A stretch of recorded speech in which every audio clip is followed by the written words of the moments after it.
Bonjour, je m'appelle Marie Hoff. J'ai été diplômée en 2021 de l'UTC de la filière ingénierie mécanique, spécialité matériaux. Pendant mon stage de fin d'études, que j'ai effectué au sein de la société Matrixion située à Noyon dans l'Oise, j'ai travaillé sur la formulation des plaquettes de frein. Matrixion est la dernière entreprise française qui développe, fabrique et commercialise des plaquettes de frein pour les véhicules légers, c'est-à-dire de masse inférieure à 3,5 tonnes. À l'issue de ce stage, j'ai continué dans la société Matrixion, mais en tant que doctorante CIFRE. C'est pourquoi, en juillet 2022, j'ai intégré le laboratoire TIMR de l'UTC pour pouvoir effectuer ma thèse. Je travaille sur la réduction des émissions de particules dues au freinage automobile. D'après l'ADEME, 90% des émissions sont dues au transport automobile par des sources hors échappement. Parmi ces sources, on retrouve l'usure des pneus, l'usure de la chaussée, la remise en suspension des particules déjà présentes sur la route et également les systèmes de freinage. Il est important de mentionner que parmi ces sources hors échappement, 25% sont dues au freinage.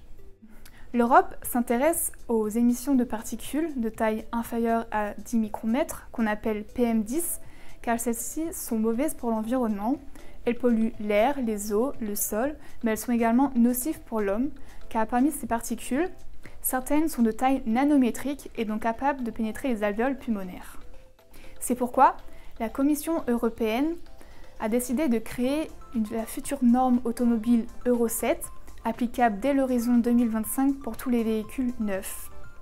La Commission européenne a fixé un seuil d'émission de 7 mg par km par véhicule.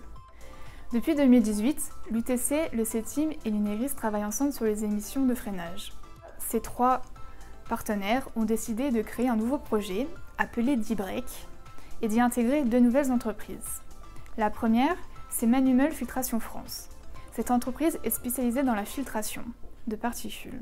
Manumel a développé un filtre pour pouvoir le positionner au niveau de l'étrier du frein. Il existe deux technologies de filtre. La technologie passive, qui ne fait appel à aucun élément extérieur, donc aucune source d'énergie supplémentaire, tandis que la technologie active nécessite une source d'énergie supplémentaire.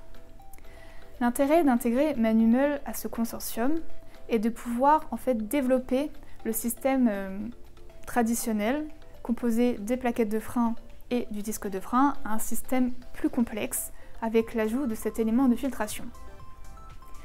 La seconde entreprise qui a intégré le consortium est l'entreprise Matrixion dans laquelle je travaille.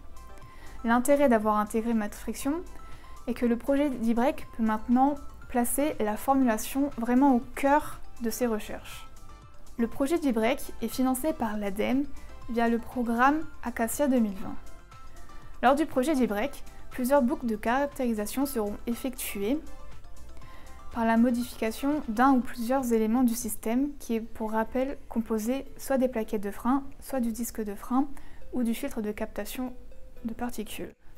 Lors de ces boucles, nous qualifierons et quantifierons les particules émises lors du freinage.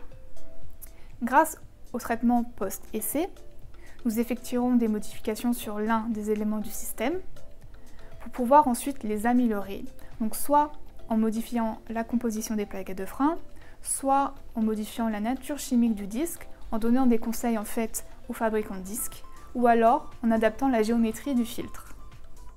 Donc lors du projet D-Break, nous utilisons principalement deux bancs d'essai. Le banc dynanométrique, qui est disponible chez Matrixion, et le banc pion-disque, disponible au CETIM. Le banc pion-disque a été développé lors d'une précédente thèse. Il existe au moins deux différences majeures entre ces deux bancs. D'une part, pour un essai sur banc pion-disque, nous devons utiliser un pion de 5 à 10 mm de diamètre. C'est ce pion qui sera sollicité contre le disque, contrairement au banc dynanométrique, où nous utilisons une plaquette de frein. La deuxième différence est que le banc pion-disque ne permet pas de réaliser un freinage complet, car c'est un banc sans inertie. Ainsi, le banc pion-disque est un moyen de mesure simple, peu onéreux, qui permet de discriminer rapidement des matériaux de friction et ainsi aider à l'optimisation des matériaux de friction. Donc, pour conclure, ces deux moyens de mesure sont complémentaires. Tandis que le banc pion-disque permet d'avoir des résultats rapidement, le banc dynamométrique sera celui qui permettra de valider les solutions finales, car c'est ce moyen de mesure qui a été choisi pour la norme Euro 7.